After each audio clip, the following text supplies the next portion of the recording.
Alright, so being a Nintendo fanatic, I haven't had much time with the Sega systems. In fact, I was ignorant of most of them. However, I did get the chance to play a few Genesis games back in the day. That's why the Sega has become a fascination to me. It's a whole new library of games I haven't got to play. So for a while, I'll be adding some great stuff to give the Sega some spotlight, and what better way to start that off than by playing Sonic 2. Sonic is a little blue hedgehog with a knack for high speeds and chili dogs. This franchise became Sega's main character to rival Nintendo's Mario. Alright, let's get this out of the way first. I get extremely frustrated with the Sonic games. The levels aren't really memorable, even if they do vary quite a bit, and it blurs into this mess of colors and pixels.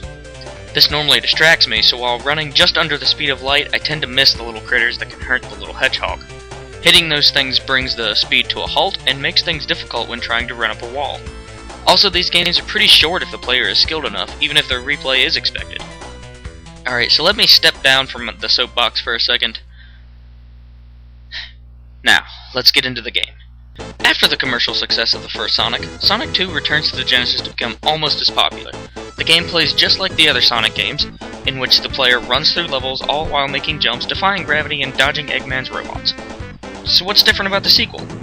Miles Prower, formerly known as Tails, makes his debut as Sonic's little buddy in Sonic 2. Tails is a great compliment to Sonic, and equally as entertaining to watch.